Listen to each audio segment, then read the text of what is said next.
اس سال میرے گاؤں کے میلے کی بھیڑ میں جو گم ہوا وہ ایک بھکارن کا لال تھا۔ اس غریب کو تلاش تھی متاع خلوص کی، اور مخلوق چپ رہی کہ یہ مشکل سوال تھا۔ یار کوئی شخص ایسا بچا ہی نہیں جس سے لوگ امید کریں، توقع کریں کہ مجھے یہ اپنا کندھا دے گا، میں سر رکھ کے رو لوں گا۔ کوئی ایک ایسا شخص ملا ہی نہیں جس کے بارے میں لوگ کہیں کہ بڑا مخلص ہے یار، اتنی بڑی میرے محبوب کی امت، ہر حکومت غلط، ہر شخص غلط، ہر بندہ برا، ہر جماعت بری، اللہ کی رضا کے لیے کچھ لوگوں کے لیے فروغ محبت کا بھی فریضہ سر انجام دیں۔ کیسے لوگوں کو یہ بات سمجھائی جائے؟ حضرت ابو ادریس خولانی رضی اللہ تعالیٰ عنہ تابعی ہیں۔ حافظ منذری نے الترغیب و ترہیب میں لکھا ہے، فرماتے ہیں کہ حضرت ابو ادریس خولانی کہ میں دمشق کی جامع مسجد میں گیا تو میں نے ایک چمکدار چہرے والا، سیاہ داڑھی والا، چمکتے دانتوں والا خوبصورت نوجوان نبی پاک کی حدیثیں بیان کرتا دیکھا۔ اس کے چاروں جانب حضور کے غلام بیٹھے تھے۔ میں نے ایک شخص سے کہا یار بڑا حسین چہرہ ہے، بڑا ہی خوبصورت انداز ہے، کون ہے بندہ؟ انہوں نے کہا آپ نہیں جانتے، یہ صحابی رسول حضرت معاذ ابن جبل ہے رضی اللہ تعالی عنہ۔ حضرت معاذ ابن جبل کا انتقال بھی کوئی 40 سال کی عمر سے پہلے ہو گیا تھا، لیکن ان پر حضور کا اعتماد اتنا تھا کہ حضور نے اپنی حیات ظاہرہ میں گورنر بنایا انہیں صوبے۔ چمکدار دانت، حدیثیں بیان کر رہے ہیں۔ حضرت ابو ادریس خولانی رضی اللہ تعالیٰ عنہ کہتے ہیں رش بڑا تھا، میرے دل میں خواہش ہوئی کہ آج تو لوگ زیادہ ہیں، کل آؤں گا، ملاقات کروں گا۔ کہتے ہیں اگلے دن میں اپنی طرف سے سب سے پہلے گیا، پر حضرت معاذ ابن جبل تو مجھ سے پہلے مسجد میں موجود تھے اور وہ نفل پڑھ رہے تھے، اللہ اللہ کر رہے تھے۔ تو میں نے ان کے ساتھ سلام لی، فرمانے لگے کیسے آئے ہو؟ تو میں نے کہا حضور کل آپ کو دیکھا ہے، آپ کی باتیں سنی ہیں، تو گویا آپ کا تو چہرہ ساری رات میری آنکھوں کے سامنے رہا ہے، تو میں تو سویرے زیارت کی غرض سے حاضر ہوا ہوں۔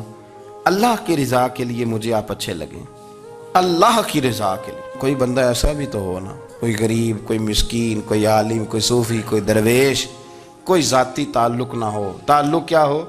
اللہ کی رضا۔ آپ مجھے اچھے لگیں۔ حضرت سیدنا معاذ ابن جبل فرمانے لگے واقعی ایسا ہی ہے؟ عرض کی حضور بالکل ایسا ہی ہے۔ تو فرماتے میں نے چادر لی ہوئی تھی، حضرت معاذ ابن جبل نے میری چادر کو پکڑ کے کھینچا، فرمایا پکی بات کر یار۔ میں نے کہا حضور پکی کر رہا ہوں۔ تو فرمانے لگے سن پھر میں نے نبی کریم سے سنا ہے، رسول کریم علیہ السلام نے فرمایا جو دو بندے رب کی رضا کے لیے پیار کرتے آپس میں، اللہ ان دونوں سے محبت فرماتا ہے۔ سن پھر اس کو یاد رکھنا، اللہ ان دونوں سے محبت کرتا ہے۔ حضرت ابو ادریس خولانی سے کوئی پوچھتا تھا نا کہ دنیا میں جانا ہے تو سرمایہ کیا ہے، تو فرماتے تھے یہ جو میں نے چادر لی ہوئی ہے نا، اس چادر کے اندر میرا وجود ہے، اور وجود کے اندر میرا دل ہے، اور دل کے اندر میں نے حضرت معاذ ابن جبل کو رکھا ہوا ہے، میں نے وہاں ان کا ٹھکانہ بنایا ہوا ہے، وہاں ان کا ٹھکانہ ہے۔ یہ دور نکتہ چی ہے، کہیں چھپ کے بیٹھ جا، اور جس دل میں تو مکی ہے وہیں چھپ کے بیٹھ جا۔ اقبال کہتے ہیں جس دل میں تو مکی ہے وہیں چھپ کے بیٹھ جا۔ دوستو رسول اللہ صلی اللہ علیہ وسلم کے غلاموں نے مالک کی رضا کے لیے لوگوں سے پیار، فروغ محبت میں کردار ادا کیا، اور بہترین کردار۔ آپ اپنی زندگی میں کچھ چیزیں ایسی بنائیں جن میں فقط اللہ کی رضا کے لیے محبت، خالق کی رضا کے لیے پیار، خالق کی رضا۔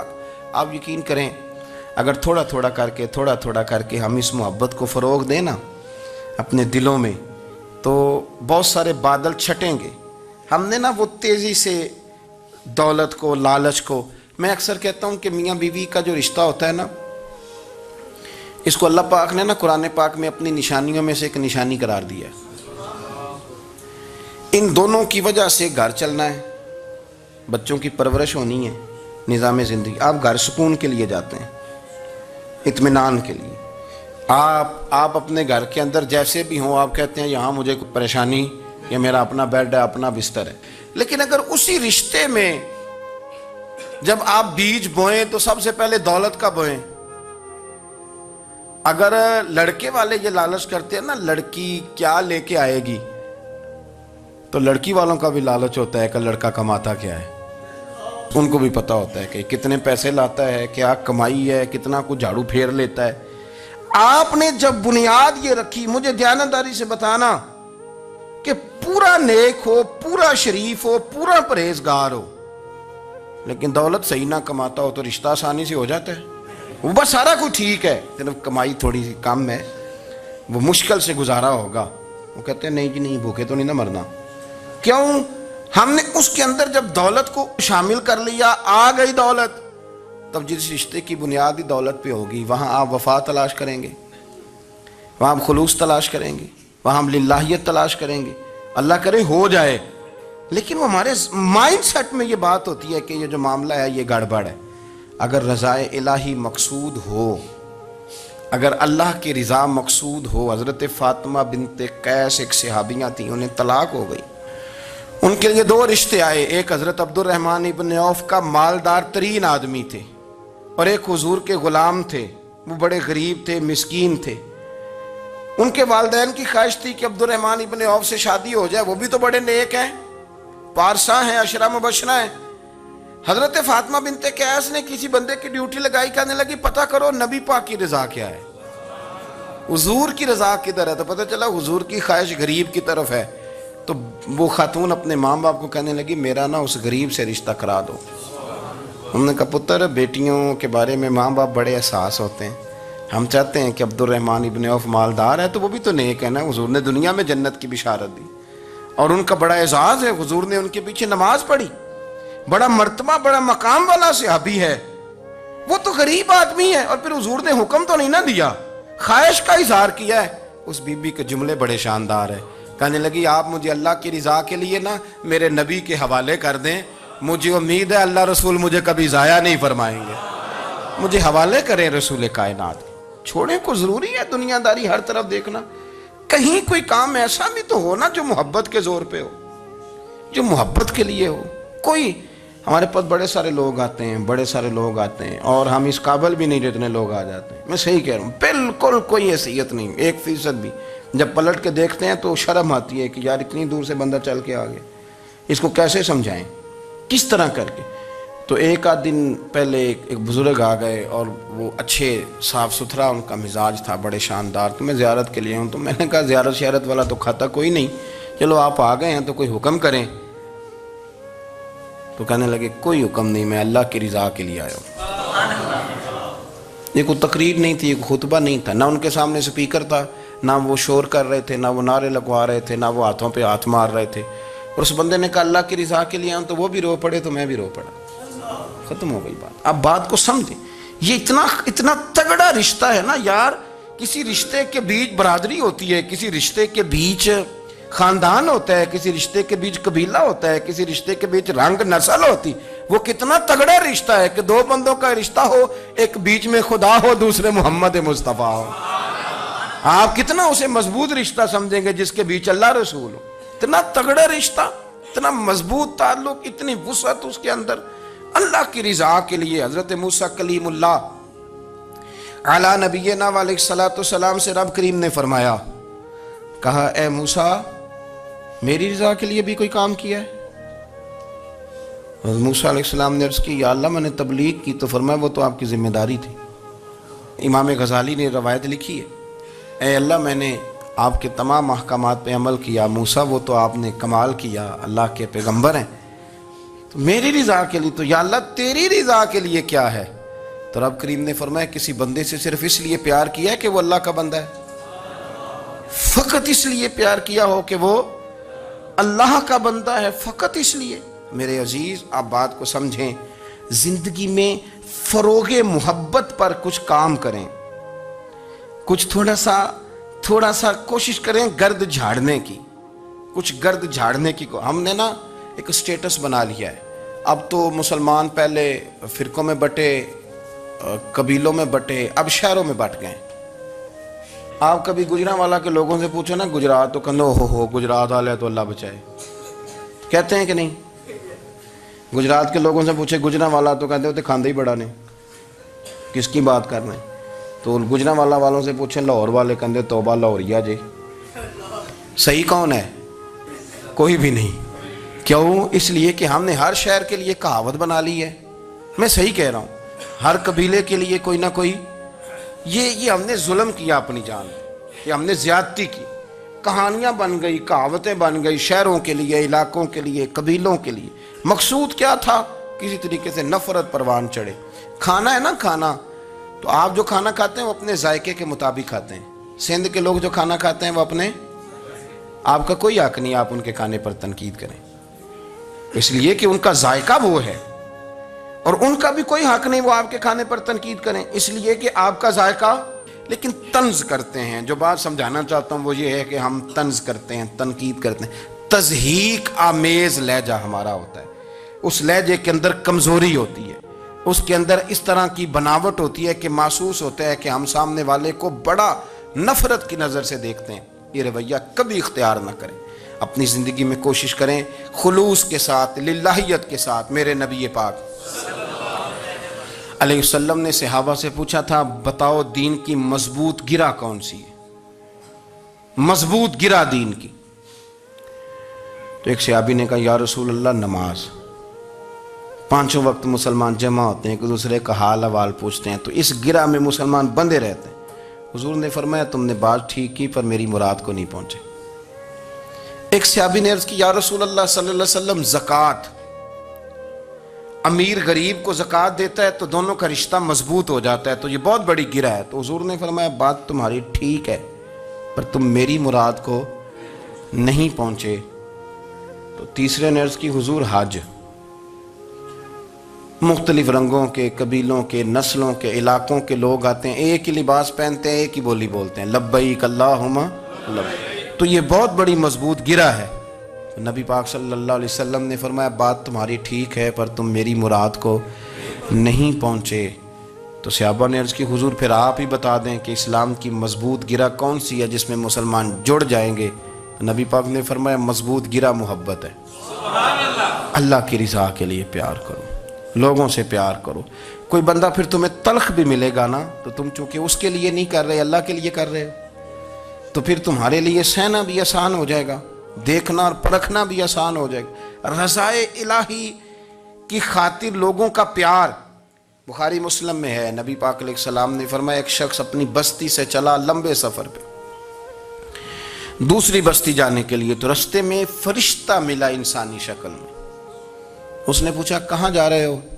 اس نے کہا اپنے بھائی سے ملنے جا رہا ہوں۔ فرشتہ پوچھنے لگا اس کا کوئی احسان ہے تمہارے اوپر، کوئی لین دین ہے؟ اس نے کہا نہیں۔ تو کہا پھر کیوں اتنا لمبا سفر کر رہے ہو؟ تو کہنے لگا یار میں اللہ کی رضا کے لیے اس سے پیار کرتا ہوں، اللہ کی رضا کے لیے تو اس لیے جا رہا ہوں۔ تو سنیں یہ بخاری مسلم کے لفظ ہیں، حضور فرماتے ہیں وہ فرشتہ کہنے لگا سن پھر میں انسان نہیں، میں فرشتہ ہوں، اور مجھے رب کریم نے بھیجا ہے یہ کہنے کے لیے کہ اگر تم دونوں اللہ کی رضا کے لیے ایک دوسرے سے پیار کرتے ہو تو اللہ تم دونوں سے پیار فرماتا ہے۔ اب یہ محبت فروغ کیسے پائے گی؟ اس کے لیے ایک تو یہ کہ اپنے دل کو تھوڑا سا سمجھائیں۔ آپ ارادہ کر لیتے ہیں نا، جب ذہن بنا لیتے ہیں کہ میں نے کوئی خدمت کرنی ہے، ذہن بن گیا، تو پھر اس کے لیے 2-3 لاکھ روپے 4 لاکھ روپے لگانے کی ضرورت نہیں ہوتی۔ پھر بندہ سٹاپ پہ کھڑے ہوئے کسی بابا جی کو پوچھتا ہے کہاں جانا ہے، تو کہتے ہیں میں نے ذرا یہاں قریب ہی جانا ہے، رکشہ تلاش کر رہا ہوں۔ تو آپ کا ذہن بن گیا نا خدمت کرنے کا، تو موٹر سائیکل بھی بٹھایا تو گھر چھوڑا ہے، واپس آئے تو دل بڑا ٹھنڈا تھا۔ لیکن آپ یہ بھی کہہ سکتے تھے کہ بابا جی بچے کیا کرتے ہیں سعودی عرب میں، تو یہ 200 روپیہ رکشے کو دیں، گھر چھوڑ آتا ہے، بچے اتنا کماتے کس لیے؟ دونوں باتوں میں فرق ہے۔ میری بات کی سمجھ آ رہی؟ آپ اللہ کی رضا جب اپنا لیتے ہیں تو پھر کوئی کہانی جنم نہیں لیتی، لیکن جب یہ رنگ نہیں ہوتا پھر کہانیاں ہیں، پھر داستانیں ہیں، پھر بڑے بڑی باتیں، پھر بڑے بڑے لمبے لوگوں کے پاس پلاننگ ہے۔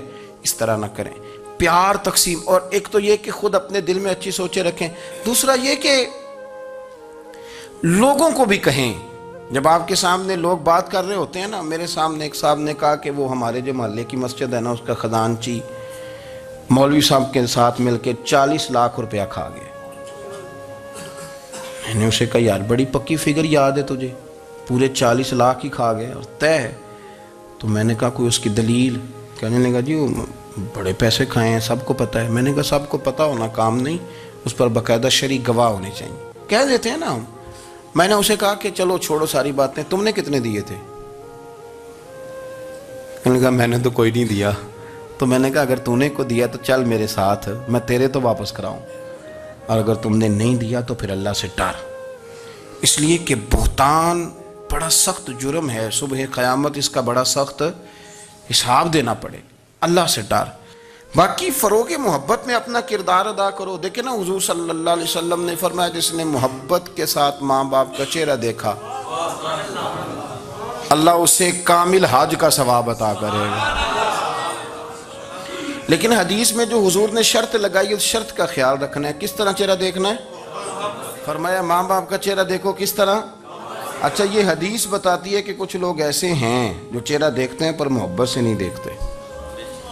ابا جی کی کچھ باتیں کڑوی بھی لگتی ہیں نا، تو کئی دفعہ کچھ بچے چہرہ دیکھتے ہیں پر محبت سے نہیں دیکھتے، تو حضور نے فرمایا تو محبت سے چہرہ دیکھ، تیرے رسول کا وعدہ ہے رب مقبول حج کا ثواب دے گا۔ صحابی عرض کرنے لگے یا رسول اللہ صلی اللہ علیہ وسلم اگر میں 2 دفعہ دیکھوں؟ تو حضور نے فرمایا 2 حج کا ثواب۔ اس نے کہا حضور میں دن میں 3 دفعہ دیکھوں؟ تو فرمایا 3 حج کا ثواب۔ اس نے چوتھی بار کی بات کی تو حضرت ابو ہریرہ فرماتے ہیں حضور نے فرمایا تو جو پوچھتا رہے گا اور میں بتاتا رہوں گا تو بات ختم نہ کریں، حضور حکم کریں، فرمایا تو 100 دفعہ دیکھ اللہ 100 حج کا ثواب عطا کرے، بات کو ختم کرتے ہیں۔ تو جتنی دفعہ دیکھ اللہ تجھے اتنے حج کا، شرط یہ ہے کہ ذرا پیار سے دیکھ، ذرا محبت سے دیکھ۔ نفسیات کا ڈاکٹر بوڑھوں کو نیند کی دوائی کیوں دیتا ہے؟ وہ اس لیے دیتا ہے کہ ان کے بچے انہیں وقت نہیں دیتے۔ بچے کو بہلایا جا سکتا ہے، بوڑھے کو بہلایا نہیں جا سکتا، اس لیے کہ جو بوڑھا ہوتا ہے نا اس کے پیچھے پوری ایک داستان زندگی ہوتی ہے، تاریخ ہوتی ہے، وہ کبھی کسی چیز کا مالک رہا ہے، سربراہ رہا ہے۔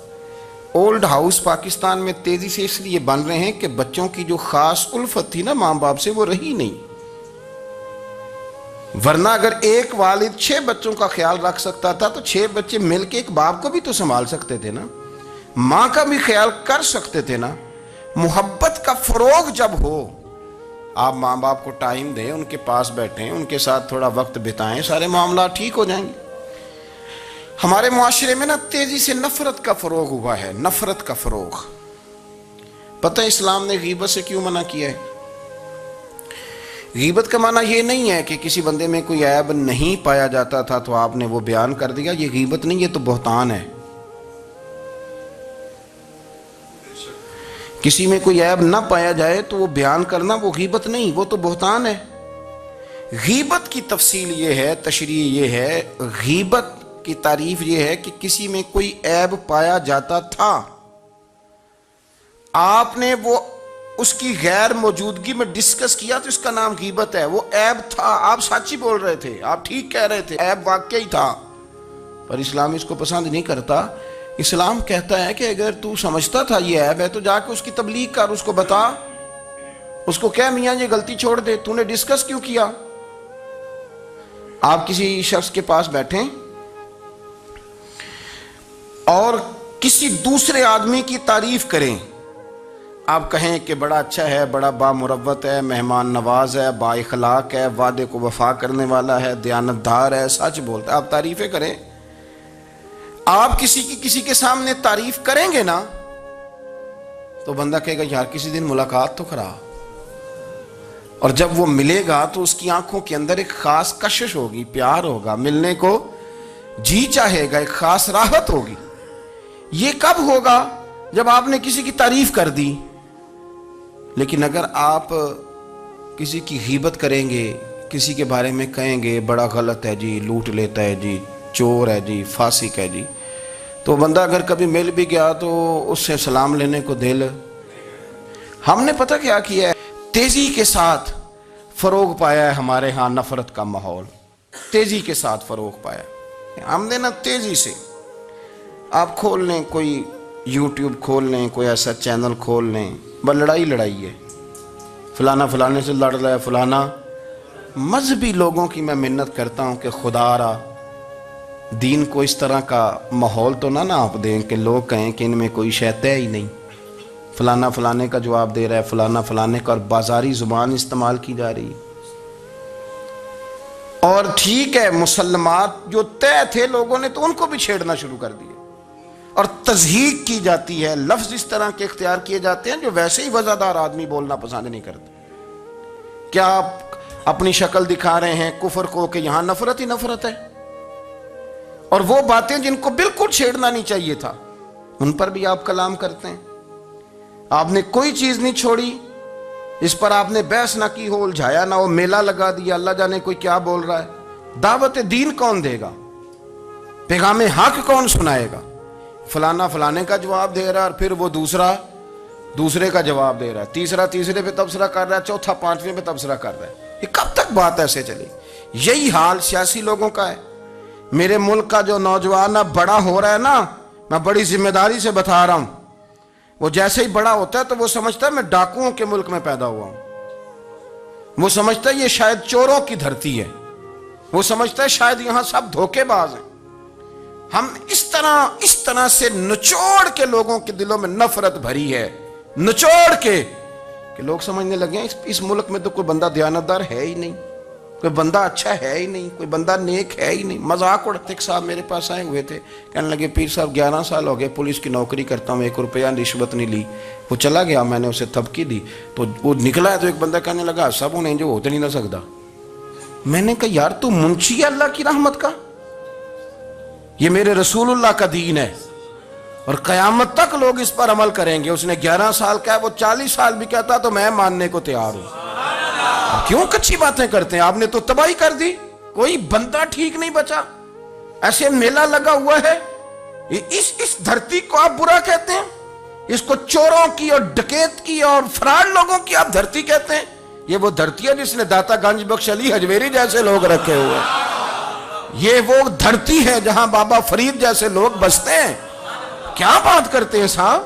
یہ اتنے بزرگ ترین لوگ یہاں بستے ہیں اور آپ کیا بات کرتے ہیں؟ اور دیکھیں میں بالکل ہی غیر سیاسی اور غیر جانبدار رہتا ہوں ملکی معاملات میں، لیکن جس شخص نے پاکستان کو ایٹمی قوت بنانے کے لیے، اب تو بڑی عمارت ہو گئی ہے، غربت میں جس بندے نے کام شروع کیا تھا کہ ایٹمی طاقت بن جائے، اس نے کوئی کام کیا کہ نہیں کیا؟ آپ کو پاورفل بنایا کہ نہیں بنایا؟ کبھی تبصرہ ہوتا ہے اس پر بھی؟ ہمیں لاکھ اختلاف صحیح، ہم بھی بات کرتے ہیں مخالفت میں، لیکن تباہی نہیں اتار دی ہم نے توہین کر کر کے، نفرت پھیلا پھیلا کے. اس سے پہلے جو حکومت گئی شاید اس کا سب سے بڑا مخالف میں ہوں، لیکن ایسا نہیں ہے کہ انہوں نے کوئی کام بھی ایسا نہیں جو اچھا نہ کیا ہو. ایسا نہیں ہے. میں ملک بھر میں سفر کرتا رہتا ہوں، میں دیکھتا ہوں بہت ساری جگہیں ایسی ہیں، بہت سارے دیہات ایسے ہیں جس میں بڑے بڑے شاندار روڈ بنائے گئے، کام کیا گیا. ان کی 99 خامیاں اپنی جگہ پر، خوبی کا بھی تو ذکر کریں. یہی حال اس گورنمنٹ کا ہو رہا ہے. لاٹھ لے کے لوگ ہیں، یہ بھی گندا وہ بھی گندا. یہ آپ کس طرح کی بات کر رہے ہیں؟ آپ نے تو ملک کو یہ نام دے دیا ہے کہ یہاں کوئی اچھا انسان بستا ہی نہیں. مولوی ہیں تو سارے برے ہیں، پیر ہیں تو سارے برے ہیں. کیا بات کرتے ہیں صاحب؟ یہ میرے رسول اللہ کی قوم ہے، یہ نبی پاک کی امت ہے، اور حضور نے فرمایا میری امت کبھی گمراہی پر جمع نہیں ہوگی. یہ نہیں ہو سکتا سارے لوگ ہی غلط ہو جائیں. لیکن ہم نے تباہی اتار دی. جس کے ہاتھ میں سپیکر آتا ہے وہ سب کی پگڑیاں اچھالنا ضروری سمجھتا ہے. جس کے ہاتھ میں قلم آتا ہے وہ کہتا ہے چونکہ میں لکھ رہا ہوں تو میں اکیلا ٹھیک ہوں، باقی سارے غلط ہیں. محبت کو فروغ دیں، پیار کریں، اخوت کا رنگ دیکھیں. حاتم طائی کی بیٹی مجرم بن کے آئی تھی، مجرم بن کے کلمہ نہیں پڑھتی تھی، اور اس کو سامنے کھڑے کر کے میرے نبی پاک نے فرمایا تیرا باپ کلمہ نہیں پڑھتا تھا پر اس میں عادتیں اچھی پائی جاتی تھی، اس کی صفات ٹھیک تھیں. یعنی حضور تعریف کر رہے ہیں، نبی پاک تعریف، اور ہماری زبان گونگ ہو جاتی ہے تعریف کی دفعہ. ہم تو جو میری بات مان گیا وہ بندہ ٹھیک ہے، اور جس نے میری بات نہیں مانی وہ بندہ درست ہے. یہ گونگ ہو جاتا ہے ہمارا مزاج. اپنی زندگی میں اچھے الفاظ ادا کریں. اولیاء اللہ کے بارے میں، ان لوگوں کے بارے میں جو مسلمہ بزرگ ہیں، ہمارے امت کے مسلمہ بزرگ ہیں، ان کے بارے میں ہم ایسی کمزور باتیں کرتے ہیں جن کا سرے سے کوئی وجود نہیں، سرے سے کوئی داستان نہیں ان لوگوں کی. تو یاد رکھے میرے عزیز، میرے رسول کریم صلی اللہ تعالی علیہ وآلہ وسلم نے جو ہمیں دین دیا وہ محبت والا دین ہے، وہ پیار والا دین ہے، وہ اخوت والا دین ہے. اس میں پیار کریں گے، پیار آگے لے کے جائیں گے، پیار کو فروغ دیں گے. سنیں حدیث میرے نبی پاک علیہ السلام نے فرمایا قیامت کے دن رب کریم فرمائے گا کہاں ہیں وہ لوگ منادی اعلان کرے گا میدان محشر میں، کوئی آدمی اعلان کر، وہ کہاں ہے لوگ؟ اور تو کس کو ڈھونڈ رہا ہے؟ فرمایا مجھے رب نے بھیجا ہے کہ وہ بندے ڈھونڈ کے لاؤ جو دنیا میں میری رضا کے لیے ایک دوسرے سے محبت کیا کرتے ہیں۔ وہ بندے ڈھونڈ کے لاؤ۔ بندے ڈھونڈے جائیں گے، یا رسول اللہ رب ان کا کیا کرے گا؟ تو نبی کریم صلی اللہ علیہ وسلم فرمانے لگے، رب فرمائے گا تم دنیا میں میری رضا کے لیے ایک دوسرے سے پیار کرتے تھے، آج میرے عرش کے سائے کے علاوہ سایہ کوئی نہیں، آج میں تمہیں اپنے عرش کے سائے میں جگہ عطا کروں گا۔ میری رضا کے لیے پیار کیا تم نے، میری رضا کے لیے محبت۔ خدا را تھوڑا تھوڑا لوگوں سے پیار شروع کریں۔ آپ یقین کریں، وہ پولیس والے سے آپ کہیں نا کہ تو اپنا رویہ ٹھیک کر، تو کہتے تو انہیں پتہ نہیں بندے کس طرح دا ساڑھنا سلوک کرتے ہیں۔ وہ بھی مطمئن ہے، وہ کہتا ہے اگر میں گالی گلوچ کر رہا ہوں تو میں ٹھیک کر رہا ہوں۔ وہ کہتا ہے یہ لوگ لائے کیس ہیں۔ آپ دیکھ لیں، آپ سمجھ لیں چیزوں کو۔ میں نے ڈاکٹر صاحب سے کہا کہ تھوڑی سی آپ لوگوں سے شفقت کریں، غریب لوگ آتے ہیں تو کہتے ہیں مفت دوائی دیں تو یہ بیچ دیتے ہیں جا کے۔ ہر شخص نے ایک دوسرے کے خلاف کہانی بنا لی، نفرت کے لیے کوئی نہ کوئی پلان کر لیا، ہمیں باتیں مل گئیں، ہم نے داستان سرائی کر لی، ہم نے اپنے ذہن کو اکٹھا کر لیا۔ مجھے بتلاؤ نا یار، اگر رسول کریم صلی اللہ علیہ وسلم اور باقی انبیاء بھی قوموں کے بارے میں یہ سوچتے کہ یہ بڑے ظالم ہیں، یہ بڑے چور ہیں، یہ بڑے ڈکیت ہیں، یہ بڑے غاصب ہیں، یہ کافر ہیں، منافق ہیں، تو بھلا ہو سکتا تھا، لوگوں کا فائدہ ہو سکتا تھا۔ وہ لوگ بڑے بڑے سخت گیر تھے، پر محبوب نے فرمایا وہ جو کریں گے وہ ان کا انداز، اور ہم جو کریں گے وہ ہمارے رب نے ہمارے ذمے لگا کے بھیجا ہے۔ اپنی زندگی میں تلاش کریں اور پیار کریں اور اچھے لفظوں سے لوگوں کو یاد کریں اور خوبصورت لہجہ اختیار کریں اور ٹھنڈی اور اچھی باتیں کرنے کی کوشش کریں، اللہ کی رضا کے لیے، اللہ کی رضا کے لیے، اللہ کے بندوں سے پیار۔ یارو دیکھو، عورت ہو طوائف، زندگی ساری بیت جائے گناہوں میں، لیکن میرے نبی پاک فرماتے ہیں وہ رب کی رضا کے لیے کتے سے بھی پیار کر لے تو رب اسے جنت عطا کر دیتا ہے۔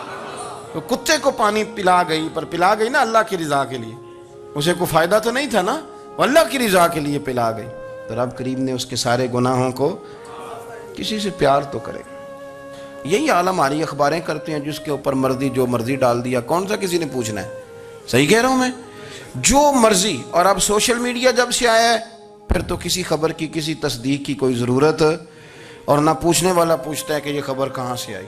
بہت سارے لوگوں کے مرنے کی خبریں چھپ جاتی ہیں اور وہ وضاحت کر رہے ہوتے ہیں، نہیں جی میں بالکل موجود ہوں، میں بالکل زندہ ہوں، کوئی ایسا مسئلہ نہیں ہے۔ تو اچھا، اس طرح جب کوئی بندہ کر رہا ہو تو پھر آپ کیا کریں؟ پھر اس کو سمجھائیں۔ میں نے بھی اس دوست سے گزارش کی، میں نے کہا آپ غلط ٹریک پہ چڑھے ہوئے ہیں، یہ طریقہ درست نہیں ہے۔ اگر آپ کے پاس پروف ثبوت ہے تو پھر بھی مجھے بتانے کی ضرورت نہیں تھی۔ آپ وہ پروف ثبوت لے جاتے اور خزانچی اور امام صاحب سے ملتے، کہتے جی 40 لاکھ روپیہ کدھر ہے؟ آپ کے پاس پیسے تھے، وہ مسجد کے ہیں، اس کو آپ لائیں، فلاں جگہ استعمال کیے ہیں کہ نہیں؟ ان کے پاس جاتے، دائیں بائیں کہانیاں چھیڑنا تو آپ اپنے لیے گناہ اکٹھا کر لیں۔ نبی پاک صلی اللہ علیہ وسلم کی حدیث سن لیں اور اس کو ہمیشہ یاد رکھنا ہے۔ آپ حضور نے فرمایا اگر تو نے کسی شخص کی ایسی جگہ توہین کی جہاں اس کی عزت بنی ہوئی تھی، تو نے کسی کو ایسی جگہ رسوا کر دیا جہاں اس کی عزت، کسی نے آپ کے سامنے آ کے کسی آدمی کی تعریف کی تو نہیں تمہیں نہیں پتا، میں بتاتا ہوں۔ حضور فرمانے لگے اگر تم نے کسی شخص کی ایسی جگہ توہین کی جہاں اس کی عزت بنی ہوئی تھی تو رب بھی تمہیں اس جگہ رسوا کرے گا جہاں تمہاری عزت بنی ہوئی ہو۔ اللہ کی رضا کے لیے ایک تو خود پیار کریں، دوسرا لوگوں کو بھی سمجھائیں، قائل کریں کہ یار یہ انداز درست نہیں ہے، تجھے تحقیق نہیں پوری بات کی، تو تحقیق کر۔ دعا کرتا ہوں اللہ میرے ملک کو، میرے وطن کو، امت مسلمہ کو محبت، پیار اور خلوص کی توفیق عطا فرما دے۔ آخر دعوانا الحمد۔